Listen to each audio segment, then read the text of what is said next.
It's 1834. You're a royal physician in Madrid, and you've just been summoned to the private chambers of the recently deceased King Ferdinand. What you're about to witness will traumatize you for the rest of your life, because Queen Regent Maria Cristina, tears streaming down her face, is making a very special request. She wants you to preserve that abnormal part from the king's body. Your hands are trembling, because what awaits you beneath those silk sheets isn't just an anatomical abnormality. It's the physical evidence of a monster who terrorized Spain for 20 years, killed 3 wives, and destroyed an empire. This thing was so large, so bizarrely shaped, that historians couldn't even write about it for centuries. But today, I'm going to tell you Ferdinand's real story, this secret that's still hidden away in Vatican archives. This video reveals one of history's darkest buried secrets. If you enjoy learning about the hidden truths of history, don't forget to hit that like button and subscribe. Please comment below and let me know which country you're watching from. It's incredible that we're exploring these dark stories together from different parts of the world. To understand Ferdinand VII, let's first ask this question: how does a person become this evil from birth? The answer is simple: they don't. They're created. And what created Ferdinand was a centuries-long genetic experiment gone horribly wrong. The Habsburg and Bourbon families had practiced intermarriage for generations to keep their bloodlines pure. Cousins married cousins, uncles married nieces, and with each generation, children were born slightly more deformed, slightly more diseased. Ferdinand was the ultimate victim of this horrific experiment. When he was born at El Escorial Palace in 1784, no one could have known he would destroy one of the world's most powerful empires. His parents, Charles IV and Maria Luisa of Parma, were first cousins. Think about that. Mother and father shared the same grandparents. The genetic lottery had been rigged from the start, and Ferdinand would pay the most terrible price. So what was Ferdinand's childhood like? Was he a normal prince, or were the warning signs already there? During Ferdinand's adolescence, a strange silence began to settle over the palace. Servants whispered among themselves, doctors held mysterious meetings, and the heir to the throne was becoming increasingly irritable and paranoid, because nature had played such a cruel joke on Ferdinand that it created an anomaly that even modern medicine struggles to explain. Court physician Francisco Flores wrote in his secret notes, "His Majesty's organ presents the most unusual configuration. The base measures no wider than a man's thumb, yet expands to a circumference that defies natural proportion. The length exceeds any recorded human specimen, measuring nearly 10 inches in its natural state, and growing considerably larger when aroused. Most concerning is the peculiar curvature and the presence of additional tissue growths that serve no discernible biological function." This wasn't just a physical problem. The psychological effect completely transformed Ferdinand. In an era when classical Greek standards deemed smaller organs more aristocratic and refined, Ferdinand's massive anomaly made him a freak of nature. But the real tragedy starts here. As Ferdinand tried to hide his condition, he became unable to trust anyone. He saw mockery in every glance, heard whispers about himself in every conversation. This is how his paranoia was born. Ferdinand's childhood was shaped around this question: what if no one knows about this condition? But what if everyone already knows? Rumors spread among palace servants. Special tailoring teams were called in, strange medical supplies arrived, and there was talk of Ferdinand wearing specially supportive clothing. Once, a young servant had seen Ferdinand changing clothes and was sent away to his family. But he wasn't just sent away. The boy was mysteriously found dead. When Ferdinand was 15, a palace chaplain recorded this horrific incident in his memoir. A young page had accidentally walked in on Ferdinand changing. Ferdinand didn't just dismiss him. He had the child beaten and his family exiled from Madrid. The message was clear: no one who witnessed Ferdinand's shame would go unpunished. So how did this trauma turn Ferdinand into a monster? When Ferdinand reached marriageable age, the problem became not just emotional, but entirely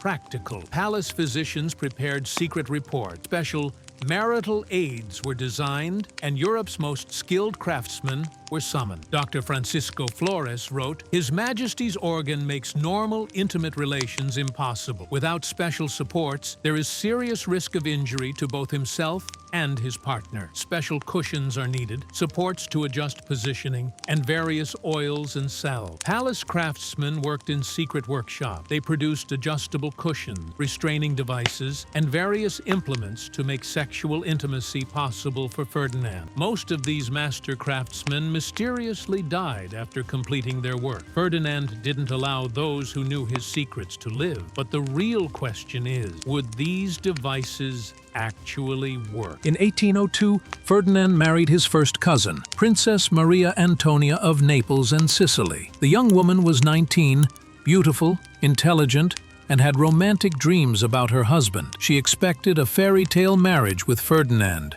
who was known by the nickname El Deseado, the Desired One. The wedding ceremony was a spectacle that all of Europe talked about. There were celebrations in Madrid's streets, and Ferdinand and Maria Antonia looked like the perfect royal couple. But the real horror began on their wedding night. One of Maria Antonia's ladies-in-waiting described this terrible scene in her memoirs years later. When His Majesty Ferdinand entered the chamber, we told him special preparations were needed. Maria Antonia was curious but not worried. Then when she saw Ferdinand, I can never forget those screams. She was crying out as if she'd seen the devil himself. "Monster, monster." She was pressed against the wall, trembling. Ferdinand's organ, resembling a large club, expanding from its thin base to its thick tip, covered with strange growths, matched no normal expectations. The hours that followed were indistinguishable from surgery. Ferdinand's special physicians were called. The young princess had to have the situation explained to her. Special cushions were arranged, and Maria Antonia was given laudanum to make it bearable. So, how did this wedding night horror translate into daily life? Ferdinand and Maria Antonia's marriage became a medical procedure that had nothing to do with romance. Every attempt at intimacy was pre-planned, medically supervised, and performed with clinical efficiency. In a letter Maria Antonia wrote to her close friend, the Duchess of Alba, she described this torture in stark terms. "My dear friend, you could never imagine what marriage is like. Before every meeting, doctors come and prepare special equipment. They give me those horrible drugs so I won't feel anything. Ferdinand, oh Ferdinand, I feel like a sacrifice in his presence." Ferdinand, meanwhile, saw his wife's disgust as a personal insult. His paranoia was growing. He saw mockery in Maria Antonia's fearful looks and believed she was collaborating with foreign powers to mock him. Moreover, the pressure to produce an heir was unbearable. Ferdinand blamed every failure on his wife, while Maria Antonia began using increasing amounts of laudanum. So how did this cycle of torture end? Maria Antonia became pregnant twice. This was almost miraculous. But both pregnancies ended in tragic miscarriages. The first miscarriage occurred in the 4th month, the second almost at full term. Palace physicians attributed the situation to delicate constitutional conditions, but the truth was much darker. Modern medical knowledge tells us this: Maria Antonia's body couldn't withstand the physical trauma caused by Ferdinand's anatomical abnormality. Every sexual encounter was damaging her. In 1707, in the 5th year of their marriage, Maria Antonia died. The official cause was fever and delicate constitutional complications. But private doctors' notes tell a different story. The young woman had died of despair. Ferdinand's reaction to Maria Antonia's death showed how detached he had become. During the funeral, he touched the corpse several times and muttered about the wasted potential of the womb. Instead of mourning, he immediately began searching for a new wife. But Ferdinand wasn't just looking for fertile women. This time, he was seeking someone more compatible. In 1816, Ferdinand married Maria Isabel of Portugal. Isabel came to Madrid at age 19, but unlike her predecessor,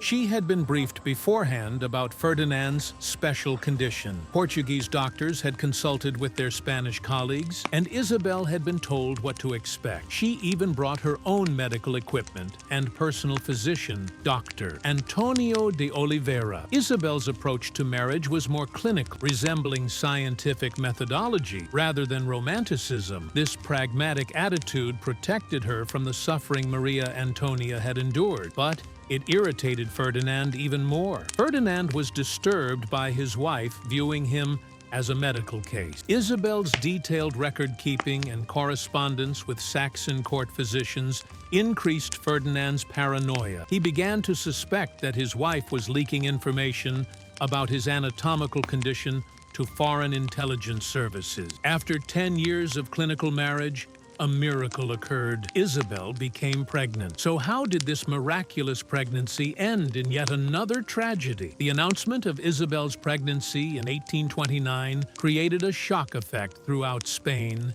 and all of Europe. Diplomatic circles speculated about how Ferdinand had overcome his anatomical obstacles. During this pregnancy, Ferdinand raised his paranoid protection to the highest level. He brought additional guards to protect Isabel, summoned Europe's best doctors, and had the chambers blessed against enemies' attempts to sabotage the pregnancy. When Isabel began experiencing complications in the 7th month, this brought Ferdinand's interference with medical treatment. Not having modern medical knowledge, but considering himself an expert, Ferdinand had made mystics and alchemists advisors alongside trained doctors. On May 18, 1829, Isabel went into premature labor. Ferdinand insisted on personally supervising the process. The baby, a girl, lived only a few hours. Isabel died 3 weeks after the birth from childbed fever. Ferdinand's reaction to this double tragedy showed his complete breakdown. He refused to allow either body to be buried, demanding that palace physicians bring them back to life. For nearly a week, the palace reeked of decay. After these losses, Ferdinand turned to a 4th marriage, but this time he followed an unexpected strategy. In 1829, Ferdinand married Maria Cristina of Naples, but this marriage was completely different. Maria Cristina was already pregnant when they married by another man. Ferdinand's advisors revealed this truth to him only after the marriage negotiations were completed. Under normal circumstances, this would mean royal scandal, but Ferdinand was now so desperate that he interpreted this obvious deception as divine intervention. Isabella II,